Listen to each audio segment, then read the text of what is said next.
Hello and welcome to another week of Geek TV. I'm Alex Fletcher and I'm your host through this stratosphere of nerd. I know some of you thought I was gone after last week, but like cockroaches, MySpace and Riversong storylines, I just keep coming back for more. As always, I'm joined by King of the Nerds, Morgan Jeffrey, who knows more about that Doctor Who than any fully grown adult really should. Say hello, Morgan. Hello.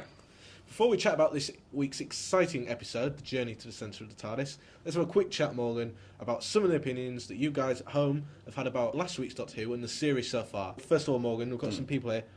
Matt Clark loved it. Right. He loved last week's episode. I thought that was a great episode. Enough creepiness and jumps for the kids, some nice references to the past, another great supporting cast, and not a hint of silly singing. Lovely. Great, yeah, but you know, Doctor Who fandom always divisive, so you know, what's next? A bad one comes from someone called Gumnut. Right, sure. Gumnut, Yeah. it doesn't sound promising from the start. What is Gumnut's critical opinion? He fell asleep during this episode. Apparently, last week's as well. Right. You should probably stop watching it. You know, It or go to bed more. Yeah, or get treated for narcolepsy, possibly. Yeah. But there are some more positive people. Tim Chambers said it's the best Doctor Who episode so far this series. Jack Conway said it was an excellent episode. Someone else said it's the best episode since Blink. So there are some more positive comments. Why does Doctor Who divide opinions so much like this, Morgan? I think the only thing that Doctor Who fans love as much as Doctor Who is arguing. Basically, I think people love to be divisive. Also, it's a lot easier to be negative about something than positive. You'll find generally that if I write a review, for example, and it's a positive review of a Doctor Who episode, people who like the episode generally, won't comment. They just kind of nod their heads, and that's fine. But if people disagree, then they want to make their voices heard. They want to say, no, this was a terrible episode, and they love a good scrap. Basically, Doctor Who fans. I mean, people just refuse to be pleased, seemingly, with Doctor Who a lot of the time. They refuse to be happy. They always want, some people calling for Amy and Rory and River to come back already. Yeah. They've only been gone for like 4 episodes, 5 episodes. I think for some fans, part of the experience is, though, they watch the episode, but then they enjoy going on forums afterwards and picking it apart. And I don't think it's kind of because they actively dislike the show. I think it's all kind of affectionate, but part of the enjoyment for them is to, as I say, go online, pick it apart, and kind of have their own critical take on the show, I guess. But that's enough about previous episodes of Doctor Who. Let's talk about this week's episode. Yeah. Journey to the Centre of the TARDIS. Best episode of the series so far. I think so. Do you think so, Morgan? Well, I said previously that episode 3, Cold War, was the best episode I've seen in a long time. I don't want to seem like just a massive geek who's just gushing all the time, but no, I agree. This is again like an exceptionally strong episode. It's a great one for the geeks like myself. You've got all these kind of references to the past. We see the heart of the TARDIS library, the Eye of Harmony, which if you're a Doctor Who fan, you'll know what that is. But then also, for casual viewers, it's a strong episode as well. It's a strong standalone episode. You've got brilliant monsters. I thought there's some strong performances from the leads and the guest cast.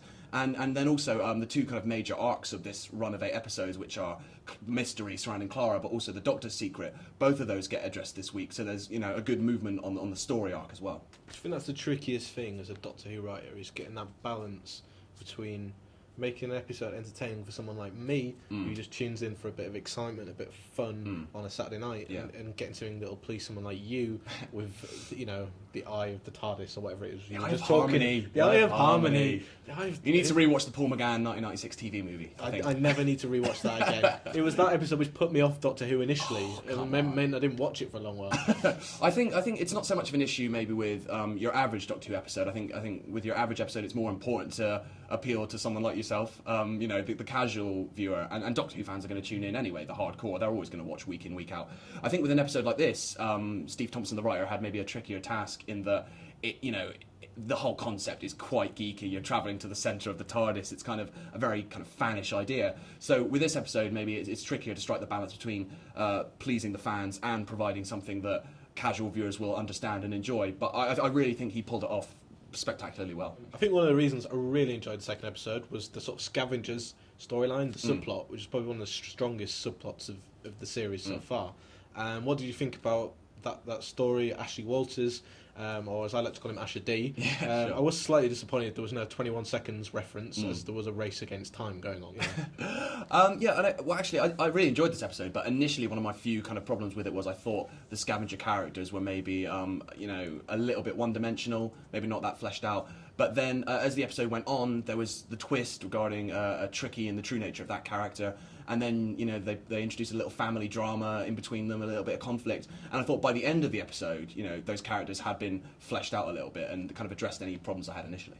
Looking back at some of the gripes about last week's episode and some I'm expecting about this week's episode is this ongoing storyline with Clara. The idea of who she is, when's this going to be revealed, why she keep dying. Do you think people are griping too soon? We are only like 5 episodes sort of proper into Clara's time on the show. Yeah, I think so. Yeah, I mean, it's a shorter run than usual. It's only an 8-episode run. You've got to have a little bit of patience with a kind of a story arc like this, and it's not a story arc that's going to have huge prominence in every single episode.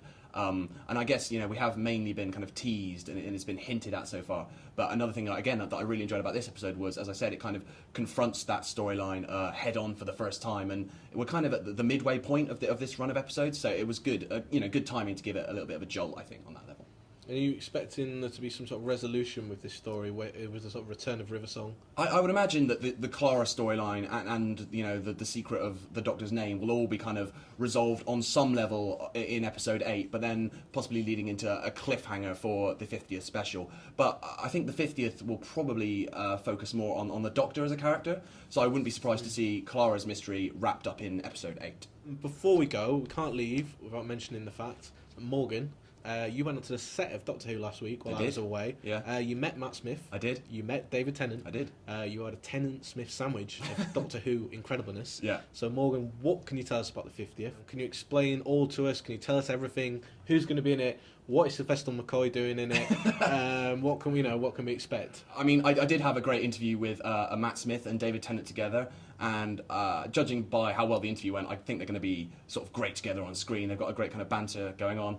I also spoke to Jenna Louise Coleman and 2 of the guest stars, Joanna Page and Ingrid Oliver, and they gave me some really quite interesting hints, none of which I'm allowed to disclose, but it does sound like the anniversary episode is going to be very action-packed and very packed with monsters as well. You spoke quite a lot there without saying absolutely anything. Rubbish, Morgan. I've learned from the best. Stephen Moffat is my idol. Well, on that note, it is time for us to say goodbye. Do please join us again next week when we're back for more Geek TV. So say bye-bye, Morgan. Goodbye. It's bye from me. See you next Saturday.